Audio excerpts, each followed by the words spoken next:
दोस्तों आज पेश है भटकती प्रेतात्मा भाग 3। ये कब चित्र है दोस्तों।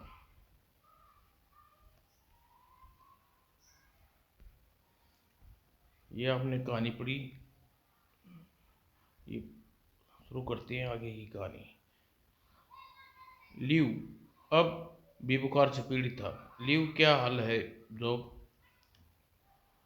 अगर उसकी हालत न सुधरी तो फिर वह बचेंगे न बचेंगे श्रीमान, बहुत बुरा हाल उनका। लेकिन वह जंगली उस्तैन बहुत तामीदार कर रहे हैं मास्टर ल्यू की। पलकें एक पलके के लिए भी ल्यू को नहीं छोड़ती। तुम क्या कहते हो इस बारे में? मैं क्या कहूँ, अब तो आसमान के भगवान ही मेहर चाहिए। यह रात अंधेरा होते ही यह रात का अंधेरा होते ही मर जाएगा मेरे बच्चे। ईश्वर न करे मेरे बाप। मेरे लंगूर, यह जिसका हुक्म मानना बहुत ज़रूरी है। तुमने उन्हें तलब किया है, लेकिन मेरे बेटे आज सावधानी से काम लेना। इस वक्त बड़े गार में वह मुजरिमों को इंसाफ करेगी। चलो जल्दी। यह सुनेंगे अब मकबरों तक जाती हैं यहाँ की पुरानी जाति। ये और तरफ को नहीं जाता, लेकिन मैं अवश्य जाकर देखूंगा। यह प्लेटफार्म बिल्कुल बलि जैसा है, जरूर इस पर बलि चढ़ाई जाती होगी। यह इंसाफ कुर्सी है जिस पर वह बैठती है, आया बैठती है। यहाँ आओ होली, और मेरे कदमों में बैठो। जाओ देखो कैसे इंसाफ करती हूँ जिसने तुम्हें नुकसान पहुँचाया था। इन मुजरिमों को हमारे हजूर में पेश करो। नहीं, तुम लोग खड़े रहो। शायद यह समय जल्द आएगा जब तुम्हें पड़े रहने का तो ए मेरे माननीय अतिथि, क्या तुम पहचानते हो कि इन लोगों को? हाँ, सभी को पहचानता हूँ। तो फिर भरे दरबार में बताओ, इन्होंने से तुम्हारे साथ क्या सलूक किया था? हालांकि मैं सब जानती हूँ। होली ने बताया जिस तरह उन लोगों ने उसके एक साथी को के सिर पर गर्म बर्तन रख अपनी रस्म के अनुसार उनका मांस खाना चाहा। उन्हीं निगरों की वजह से मारा गया। सुन लिया तुमने लोगों ने? ए बागी और गुस्ताख बच्चों, अब क्या कहना है तुम्हें? हमें केवल सफ़ेद इंसानों के लिए हुक्म दिया था। इनका साथी काला था और वह मुल्क का पानी मुल्क का पुरानी रस्म है कि जो अजनबी यहाँ आए उसी रस्म को मारकर खा लिया जाता है। कुत्तों और सांपों, इंसान का मांस खाने वालों, अगर तुमने ये मेरे मेहमान बहादुरी से तुमसे न लड़ते होते तो तुम्हें इन्हें भी मार दिया होता। तुम्हारी वजह से इनके नौकर की जान गई। यह गुनाह है तुमने किया है, और जो सबसे बड़ा गुनाह तुमने किया वह मेरी आज्ञा का उल्लंघन किया। और आज तुम्हारे बाप वाली को यह हुक्म नहीं दिया था कि मेरे लोगों को, मेरे मेहमानों को साथ ऐसा स्वागत किया। इसलिए तुम्हें मौत के गार में सजाई मौत का हुक्म देती हूँ। तुमने जो गुनाह किया वह जिंदा तब तक जिंदा है, वह इस तरह मारा जाएगा जिस तरह तुम्हें उन्हें मारना चाहा था। ले जाओ इन कुत्तों को। सूरज पूर्व की बजाय पश्चिम से निकल सकता है, पर मेरा हुक्म नहीं टाल सकता। वह अटल है और अटल रहेगा। आयशा के इंसाफ के बाद गार में उपस्थित लोग चले गए। तब आयशा, मेरे बच्चे ल्यू को बचा लो, वह मरने को है। अभी वह वहाँ नहीं जाएगी। वह कम से कम शाम तक तो न मरेगा, क्योंकि इस बुखार के पीड़ित अंधेरा होने से पहले या वो पटने से पहले मरता है। अच्छा यही रहेगा कि बीमारी आप अपना पूरा जोर दिखा कर खुद ही कम जोर हो पड़ जाए। उसके बाद लियो को मैं अच्छा कर दूंगी। देखो होली, मेरे साथ आओ, मैं तुम्हें गार का अजायब दिखाती हूँ। जो कम इन गारों पर पत्थरों के इतिहास लिखा है, यह दुनिया में एक अजायब है। सबसे पहले इस गार को देखो, हजारों साल पहले इसे पहाड़ी को गोद कर उस कौम ने बनाया था जो यहाँ मैदानों में आबाद थी। सदियों पहले कौम ने गार को दीवारों पर जो लिखा छोड़ा थोड़ा बहुत पढ़ लेती हूँ और तुम्हें उसका अनुवाद भी सुनाऊंगी। देखो यह चित्र, बूढ़ा व्यक्ति टोनी टोनियो के कोर पर बहुत शक्तिशाली राजा। यही वो शख्स है जिसकी मृत्यु क्रिया की सारी तस्वीरें इस गार में देखी हैं। और इन तस्वीरों के नीचे लिखा है, मतलब कि यह शहर बुनियादी तौर पर पत्थर रखने के लिए 4259 साल बाद गार बनाया गया। इसके बाद बादशाह टोनियो ने संपूर्ण क्रिया और इसे बनाने वाले लोग 3 नस्लों की निरंतर मजदूरी करते रहे। उन्होंने इसे मौत की आरामगाह के रूप में निर्माण किया ताकि मूर्ति को आराम से सो सके। इसमें लिखा है कि महान शासक टेनियो गहरी नींद सोया है और अपने वक्त में जाग उठा, और इसी तरह दूसरे लोग भी जाग उठेंगे।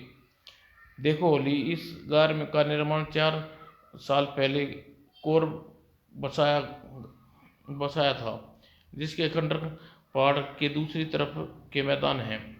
2000 साल पहले जब मैं यहाँ आई तब भी यह ऐसा ही था, उजाड़ और वीरान खंडरों का शहर। अब आओ मेरे साथ। गार के ठीक बीच में सुराग पर इस गोले पत्थर को आयशा ने दबाया। देखो होली, बताओ यह क्या है? पत्थर की सतह पर आया था। मेरी बुद्धि चंकित है। मैं तुम्हें इस तहरीर का अनुवाद सुनाती हूँ। यह कोर राजपुरोहित जोन्स की तहसीर है। कोर की स्थापना 4813 साल बाद जोन्सन ने लिखा, उस वक्त जब कोर तबाह हो गया था। कोर को तबाही के बाद बची खुची लाशों को खंडर में फेंक दिया गया। चंद लोग बच गए, जहाज से उत्तर की तरफ कूच कर गए।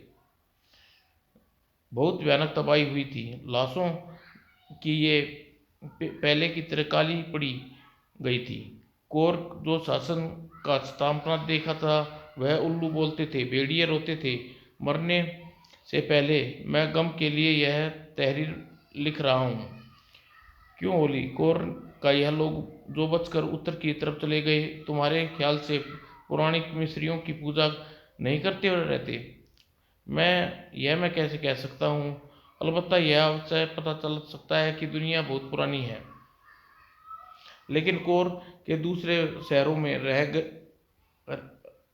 गए थे इस मेरी कौम के लोग, यानी इन पर आ पड़े और उनकी औरतें अपनी रखेल बना लिया, और कोर से बच्चे पैदा हुए, वह हिजर कहलाए। यह हबसी अबारहिम दोगली नस्ल के और दोनों होली, यह लोग उन गारों में रहते हैं जिनमें इसके पूर्वज की हड्डियां हैं, लेकिन दावे के साथ नहीं कह सकती। आओ अब तुम्हें वह खंडर दिखाती हूँ जिसका जिक्र जोसेफ ने अब की तहरीर में। यह देखो होली, यह है संडू, और यह है विशाल। हजारों ढांचे नजर आ रहे हैं। हे ईश्वर, क्या बचा है खोपड़ी? आयशा, यहाँ से चलो। ये वे लाशें हैं जो मम्मी बनाने मिस्र की तरह, लेकिन मम्मी लाशों में दिमाग और दिल निकाल कर मसाला भरते थे, जबकि कोर वाले एक प्रकार से अर्क चिपका पिचकारी द्वारा शरीर में प्रविष्ट कर दिए। और ठहरो, तुम देख लोगे। आओ होली, यह चादर हटा दो। नहीं, मैं नहीं हटाऊंगा। ये देखो होली, दुनिया की अजूब गरीब मंजर। चादर के नीचे कफन। और यह उस औरत का पति होगा। और यह मकबरे में पहुंचे, और यह देखो प्रेम किस प्रकार से एक हो गई, जब तक मौत उन्हें जुदा न रख करती। इन दोनों के सीने में खंजर का जख्म है, जो अपनी कहानी खुद सुनाते हैं दंड दिया गया था, और इन पर लिखा है इनकी शादी मौत से हो गई। ये होली, एक दिन हम सबको इसी तरह मरना है। मौत वह चीज़ है जो हमारा शरीर छीन लेती है। 2000 साल से इस तरह जवान हूँ और मौत के इतने करीब से देखती हूँ, मेरा भी यही अंजाम होगा। लेकिन इसके बावजूद भी मैं सच्चाई है कि इंसान मरता है, फिर जन्म लेता है, फिर मरता है, और फिर यह सिलसिला तब तक चलता है जब तक दुनिया जिंदा है। एक दिन यह दुनिया मर जाएगी और हजारों साल बाद दुनिया फिर से जिंदा होगी। यहीं रहकर मैंने प्रगति से बहुत रहस्यों को जान लिया है, और मैं बता सकती हूँ कि एक दुनिया मिटने के बाद दूसरी बनती है। होली एक तुम के या भयभीत न हुए होते तुम्हें महान शासक टोनियो के मकबरे में ले चलूँ? नहीं, अब मैं आगे कुछ नहीं देखना चाहता। तो चलो वापस चलेंगे। मैं जालिम औरत नहीं हूँ ओली, उन जंगलियों के प्रति अगर तुम कठोर न बनो तो आपस में लड़कर कबीले खत्म हो जाते। मैं उन्हें कठोर से कठोर सजा देती हूँ ताकि उन्हें याद रहे सिर्फ मेरा कानून चलता है। और ओली आयशा के साथ फलों का नाश्ता किया, और उसके बाद फिर आयशा बेन हो गई, बेनकाब हो गई। तुम हसीन कहोगे जैसा वह कदामी फलसी कहना चाहते थे। अफसोस वह मेरा हुस्न देख कर ध्यानशील भूल गए थे। लेकिन कुल्हाड़ी खुद तुमने अपने पैरों पर मारी है। मैंने तुम्हें पहले ही खबरदार किया था कि मेरा रूप न देखना। आयशा ने बेनकाब देखकर होली मुद्दत जहान भूल गया। एक बार फिर उसकी दीवानों जैसी हालत हो गई। वह यूनानी गाना गा रही और अब मलिका न रही थी। होली यहाँ बैठो मेरे सामने, लेकिन याद रखो मैं तुम्हारी वजह से बेनकाब हुई हूँ। अब अगर तुम मेरा हुस्न तुम्हें जी भरकर दिया, तुम मेरी आरजू घुट घुट कर मर जाओ, इसका अंजाम न रखना। बताओ क्या मैं हसीन नहीं हूँ? तुम जानो, इस वक्त अपनी तारीफ सुनना चाहती हूँ। कौन औरत होगी जो अपनी तारीफ सुनना पसंद न करे, चाहे वह बदसूरत ही क्यों ना हो। आयशा तुम ठहरो, जल्दी न करो, मेरी बात समझो। पहले मेरे रूप रंग, मेरे नाक नक्शों को अलग अलग देखो। मेरे बाजुओं पर, मेरे पैरों पर, मेरे बालों पर, मेरे सफ़ेद रंगत पर को न भूलना। फिर सच कहना कि तुमने कभी ऐसी और देखी है जो तुम्हारे ख्यालों में मेरी कमर मोटी है, लेकिन हकीकत इससे विपरीत है। दरअसल यह सुनहरा सांप मोटा है, जिसने मेरी पटका बनकर कमर पर लिपट रखा है। लेकिन देखो, अपने हाथ लाओ मेरी कमर के गिर्द घुमाकर। हाँ, आहिस्ता, तुम्हारी उंगलियां मेरी कमर छू रही हैं। अब हाय होली, अब बोलो मैं क्या हूँ? मैं तुम्हारा दीवाना हूँ, तुम्हारा पुजारी हूँ। आयशा, मैं आज तक किसी औरत की पूजा नहीं की। आयशा तुम हंसने लगी, बच्चों की तरह तालियां बजाने लगी। लेकिन मैं तुमसे शादी करने के लिए अपनी उम्र आत्मा को तुम्हारे हवाले कर दूंगा। ओ होली, तुम कितनी जल्दी बेकाबू हो गई। मैं सोच रही थी कि तुम मेरे कदमों में झुकने में कितने क्षण लगाओगे। सदियों गुजर गई, मैंने किसी मर्द के कदमों में इस तरह गिरते नहीं देखा। लेकिन यह मूर्खता होगी होली, तुम एक साइक का पीछा कर रहे हो। तुम जानते हो मैं सिर्फ एक मर्द के लिए हूँ, कोई दूसरा मुझे पा नहीं सकता। बेशक तुम बुद्धिमान हो, एक पुरुष की तरह मेरे 2000 साल। हाँ होली, मैं तुम्हें अपने होठों के स्पर्श करना चाहती हूँ, बहुत अच्छा, अगर तुम इसे मैं खुश हो तो देखो। आशा होली की रुक गई और उसके खूबसूरत आंखों में चेहरे पर गड़ा दी। तुम्हारे चुप्पन का कोई निशान मेरे चेहरे पर बल्कि नहीं, और चेहरे पर बाकी नहीं रहेगा, बल्कि यह निशान दिल में बाकी रह जाता। लेकिन यह सुन लो, अगर तुमने ऐसा किया तो मेरे प्रेम प्रेम आग में फंस जाओगी और फिर मेरी याद में तड़प तड़प कर जान दे दोगे। आयशा, आयशा, मेरी आयशा।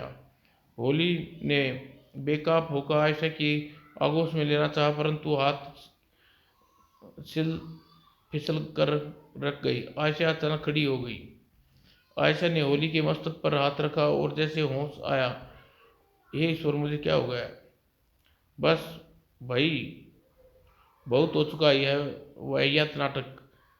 कह चुकी मैं तुम्हारे लिए नहीं हूँ। इन विचारों को अपने दिमाग से निकाल दो। हाँ होली, मैंने अपनी दुनिया की बातें सुनाओ। ईसा मसीह के बारे में ने यहाँ सदियों पर सूली चढ़ा दिया गया। बहुत देर तक होली ईसा ईसा और दूसरे पैगंबरों से बताता रहा, दुनिया की बातें सुनाता रहा, फिर पूरे होशो हवास में था। तुम मुझे जादूगरनी न समझना, क्योंकि मैं जादू कुछ नहीं होता। यह इंसान के भीतर छिपी शक्तियाँ होती हैं, ईश्वर ही जाने तुम क्या हो आयशा। अब तुम जाओ, बहुत देर हो चुकी है। तुम्हारे बीमार साथी के लिए दवा बनाऊंगी, तुम उसे पिला दो ना, वह ठीक हो जाएगा। होली वापस से सीधा ल्यू को देखने पहुंचा हो, मौत से जूझ रहा था। कुछ कीजिए आपका आका, इसकी हालत बहुत खराब है। हे ईश्वर, वहाँ आयशा के मोहजाल में फंसा और रहा, यहाँ मेरा ल्यू मौत से लड़ रहा है। उस औरत को देख कर मुझे क्या हो गया था? ईश्वर, मुझे माफ़ करना, मैं गुनहगार हूँ। रो मत मेरी बच्ची, अगर तुम्हें शरीर में प्राण की है तभी आयशा को बुला लाता हूँ, वह इसे ठीक कर देगी। सरकार, मेरे मालिक, मुझे बचाओ, मैं मरा। अरे बाप रे, इधर आ रहा है। क्या हुआ जो? क्या बात है? कफन में लिपटा एक मुर्दा उठता हुआ इधर चला आ रहा है। ईश्वर, हम कहाँ फंसे? जरूर आयशा, वह आयशा होगी जिसने कफन में लिपटा हुआ मुर्दा समझ रहा है। लो, वह भूत आ गया, बचाओ बचाओ। आइया, मैं तुम्हारे बीमार साथी को देखने आई हूँ, क्या हाल है उसका? अच्छा जल्दी करो आयशा, यह हमें छोड़कर जा रहा है। होली, क्या तुमने समाज में नौकर की तरह पीठ फेर मेहमानों का स्वागत करते हैं? नहीं, दरअसल तुम्हें मुर्दा समझकर भयभीत है।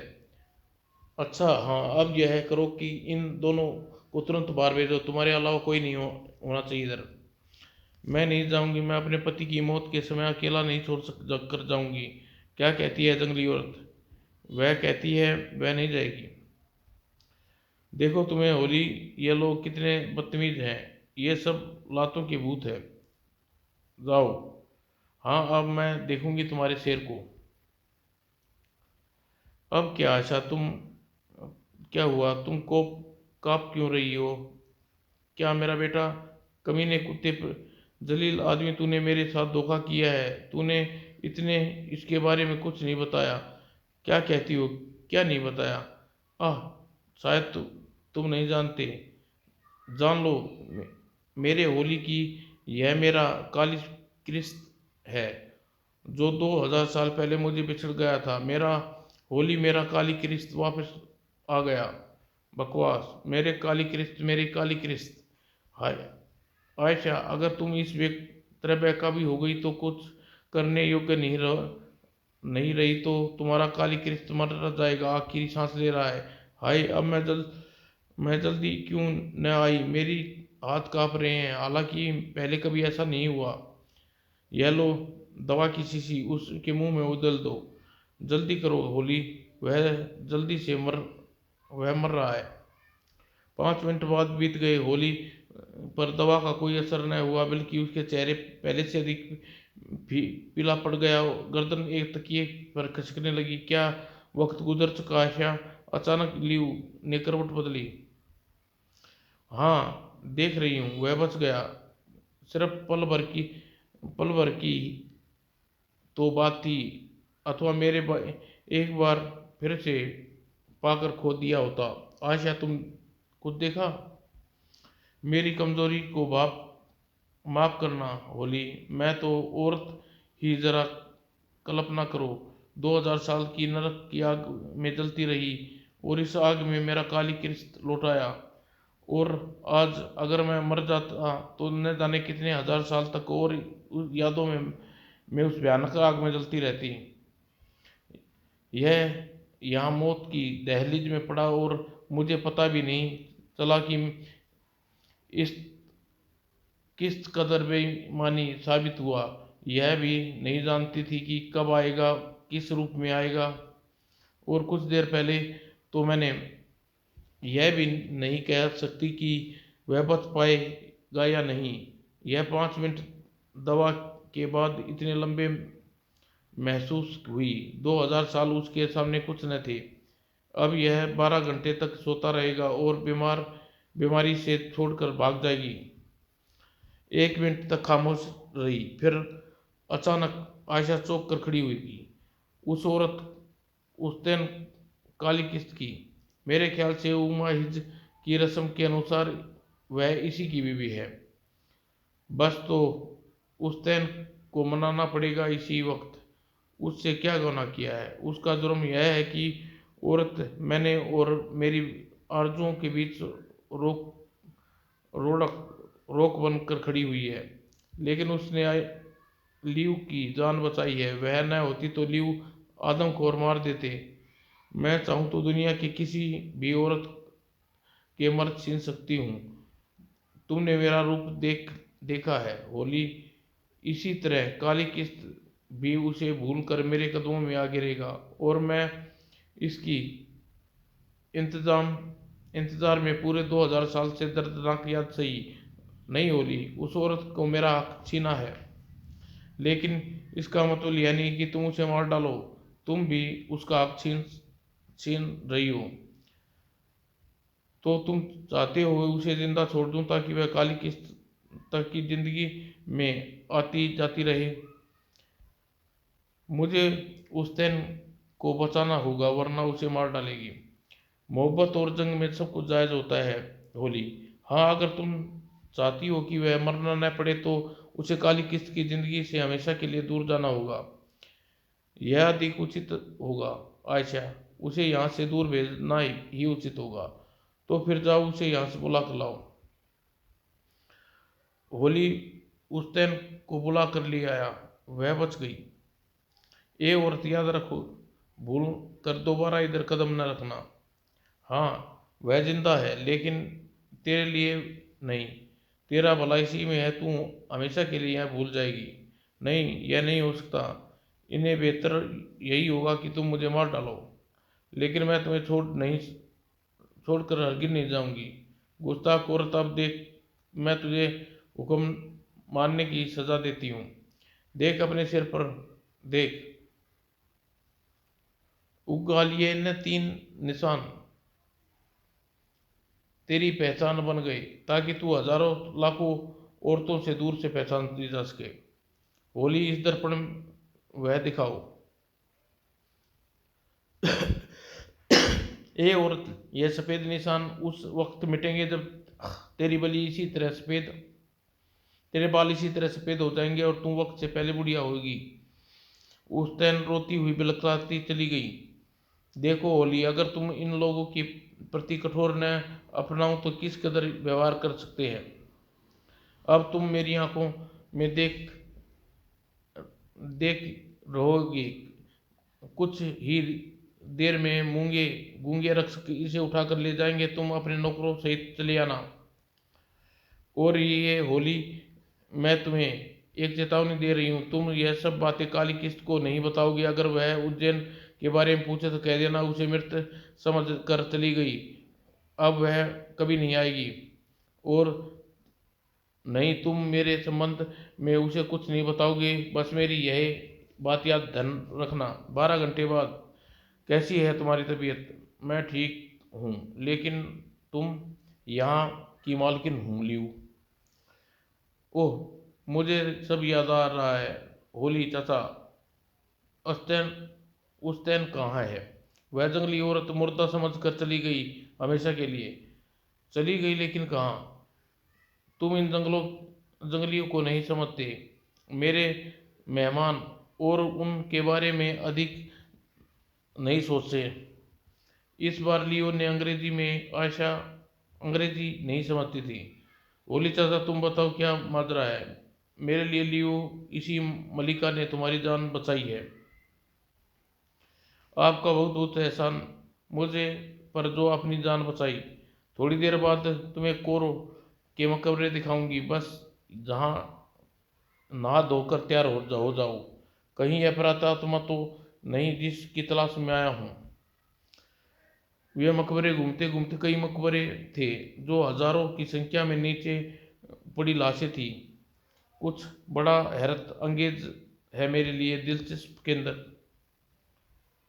इस प्राचीन लोग के विचारों की तस्वीर उभरा करती है सतह पर। तुम कितने भाई बहन हैं? तुम्हारे कितने भाई बहन हैं? तो देखो, तुम एक के बाद एक, तुम उन सबको देख सकते हो जो इस वक्त क्या कर रहे हैं। अरे बाप रे, किसी जबरदस्त चमत्कार चक्कर में फंस गए। और तुम अपने स्वर्गीय बाप को याद करो, वह भी तुम्हें नजर आएंगे। फादर, माय डियर फादर, तुम ही कुछ करो, यहाँ फंस गए हैं। तुम लोग तैयार हो जाओ, थोड़ी देर बाद हम जश्न में शामिल होंगे। जश्न मैदान अंधेरे में डूबा। अजीब बात, यह बिल्कुल अंधेरा है। भगवान इस मुर्दे से बचाए। दूर दूर तक हमारे सिवा कोई नहीं है। बस कुछ पल और इंतजार करो। यह किस तरह मसाले हैं जो लोग कंधे पर लटकाए आ रहे हैं, तुम्हें खुद मालूम हो जाएगा। हे भगवान, यह इंसानों की लाशें जो मसाल बनकर जल रही हैं। एक औरत की लाश खंबे पर बांध कर खड़ा कर दिया। कोर मकबरों की लाश एक विशाल अलाव बना दिया गया। एक जलते मुर्दे की बाजू उखाड़ा गया और अपने आप मसाल थी। खंबे पर बंधी लाशें जला दी गई और मैदान में रोशन हो गया। नाटक शुरू हुआ। एक तरफ मुर्दे की कतार थी, दूसरी तरफ औरतों की कतार थी। टांगे उछाल उछाल कर नाच रही थी। परंतु वास्तव में यह कत्ल मुद्दत का नाटक था। इसमें कत्ल किया है, यह कातिल है। हाँ हाँ हाँ, गाड़ दो गाड़ दो गाड़ दो, जिंदा कब्र में गाड़ दो। इसे कब्र से निकाल लो, निकाल लो निकाल लो। इसकी मसाल बना दो बना दो बना दो, जुर्म को जला दो। इस तरह नाटक समाप्त हुआ। अचानक एक मोटी औरत चीख उठी, काली बकरी लाओ। ही हा, काली बकरी, इसमें शैतान घुस गया है। काली बकरी लाओ, काली बकरी लाओ। अच्छा शैतान, बकरी अभी आई। बकरी ऐसी होनी चाहिए जैसे तुम चाहती हो। जरा सब्र करो, बहुत अच्छी तान हो तुम। ले आ ले आ, काली बकरी काली, हाँ अंधेरी रात की तरह काली। ए, इसे जरा पीछे रखो ताकि शैतान इसे देख न पाए। इसकी दुम पर सफेद धागा है। अच्छा शैतान, मेरे अच्छे शैतान, यह ले काली बकरी। मुझे काली बकरी का खून दो, गला काट दो इसका। तस्तरी लाओ तस्तरी, लाओ खून बकरी का। ये लो, ये शैतान, यह काली बकरी का खून। मास्टर ने नहीं, मास्टर मैं नहीं जाऊंगा, मैं आगे नहीं देख सकता। इतने में दूसरा नाटक शुरू हो गया। तरह तरह के जानवर प्रकट हुए। वे सब जानवरों की खाली पहने मानो जानवरों की बलियां बोल रहे थे, मगर तुम इजाज़त दो तो हम इंसानी मसालों को देख के वह क्या है ज़रूर। हाँ चलो चचा, सब बड़ा भयानक है। ओह, यह यहाँ से चल लिए लियू। अचानक चीते की खाल पहने एक इंसान ने उसे अपनी ओर आकर्षित किया। हम वह हमें अपनी तरफ बुला रहा है। और अंधेरे में पहुंचे। यह तो उस्तैन की आवाज़ है। उस्तैन तुम? हाँ मेरे आका, आखिर मैंने तुम्हें तलाश कर लिया। उस्तैन सब कुछ बता दिया। अब यहाँ से भाग चलो मेरे आका, वरना वह जादूगरनी हमें मार डालेगी। गिरफ्तार कर लो इस औरत को। ओह, यह सब क्या हुआ? उस्तैन को गिरफ्तार करने आशा के कक्ष में पहुंचा दिया। बोली, तुमने मेरे साथ धोखा किया है। नहीं, मुझे नहीं मालूम था। मुझे सब मालूम हो गया है आयशा। अगर अब तुमने या किसी उस्तैन को हानि पहुंचाई तो मैं उसे जिंदा नहीं छोड़ूंगा। और तुम क्या कहती हो ये जलील औरत लड़की? खड़ी हो जा। मैं वह कहूंगी जिसका साहस तुमने सामने किसी ने नहीं किया। मैं जानती हूँ मेरा भाग्य बन चुका है, और इसलिए तुम मेरे पति को मुझसे छीन कर अपनी बनाना चाहती हो। भले ही तुम कितनी नकाबें पहन लो, परंतु एक औरत को दूसरी औरत आर पार देख सकती है। लेकिन मेरी मौत के बाद तुम सब सुख चैन से नहीं जियोगी। तुम पर लानत पड़ेगी। खामोश। उफ, मेरे आका, मैं जा रही हूँ। मर गई? लेकिन इसे कैसे? यह क्या हो गया? उस्तैन, उस्तैन, मैं उसे इसका इंतजाम लूंगा।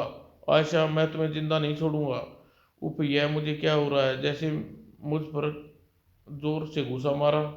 उसकी ओर देखो, मेरी आंखों की ओर देखो। क्या कहना है? हे भगवान, आओ मेरे प्यारे काली कृष्ण, मैं तुम्हें अपना सब कुछ दिखाऊंगा, सब कुछ न छुपाऊंगी। हे भगवान, मुझे क्या हो गया? मैं खुद को नहीं रोक सकता। अब मेरी रूह तक औरत की गुलाम बन गई। क्या करूं, क्या करूं? मैं कुछ नहीं कर सकता। हाँ, अब तुम होली बोलो। मुझसे प्यार करते हो या मुर्दा औरत से? तुमसे आयशा, सिर्फ तुमसे। जब ये अपने कक्ष में पहुंचे तो लियू बहुत सहमा हुआ उदास था। लानत है मुझ पर। उस्तैन की लाश के सामने मैं उसकी हत्यारिन को आगे इसमें ले जा। हिम्मत से काम लो बेटा, तुम्हारी इसमें कोई दोष नहीं है। एक बार मेरी भी ये हालत हो गई थी, लेकिन अजीब बात है कि मैं उसका कुछ नहीं बिगाड़ सका, लेकिन उसका गुलाम बन गया हूँ। तुम क्या जानो बच्चे, यह सब बूढ़ा भी उसका गुलाम है। अब मुझे यकीन हो गया। मेरे पूर्वजों तहसीर ने उस औरत का जिक्र, यह वह शैतान आत्मा है। दूसरे दिन, काली किस्त, मैं तुम्हें लेने आई हूँ। लेकिन तुम्हें काली किस्त क्यों कहते हो? यह मेरे पूर्वजों का नाम है।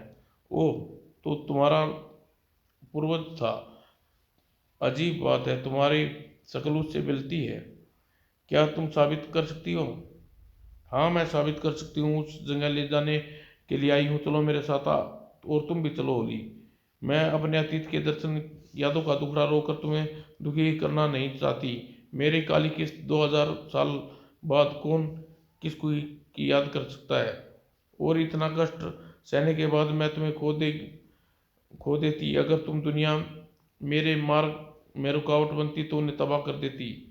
मैं जालिम नहीं हूँ मेरे प्रिय। मैंने उस औरत को माफ कर दिया, लेकिन अभी अपनी देवी महारानी का अपमान किया। वह वैसे भी मारी जाती। देखो, अब हमारा युग शुरू होता है, और यह देखो मेरा शयन कक्ष। यह तो वही जगह है जहाँ मैंने आयशा को छिप कर लिबास में देखा था। तुमने देखा होगा कि यहाँ उतरने वाली सीढ़ियाँ किस प्रकार फिसल गई है, और मेरे कदमों से किसी 2000 साल तक अपने ऊपर उतरती चढ़ती रही हूँ। और यह सिलसिला बिस्तर है, मेरा बिस्तर है। देखो मेरे करवटों के करोटों से कितना घिस गया। और अब देखो काली किस्त, तुम्हारा डरना नहीं, मैं तुम्हें खुद मुर्दा हालत में देखूंगी। मैंने इसकी लाश 2000 साल तक पूजा की है। यह तुम थे काली किस्त, सिर्फ तुम। मैं जानती हूँ एक दिन मेरी पूजा का फल अवश्य मिलेगा। यह देखो, एक तरफ तुम जिंदा खड़ी हो, दूसरी तरफ मुर्दा पड़ी हो। ओह गॉड, बस थोड़ी उम्र का अंतर है, नहीं तो बिल्कुल ही वही मेरी यह लीव काली किस्त। हे भगवान, यह क्या देख रहा हूँ, मैं मुर्दा पड़ा हूँ और जिंदा भी खड़ा हूँ। 4 भाग में पढ़िए।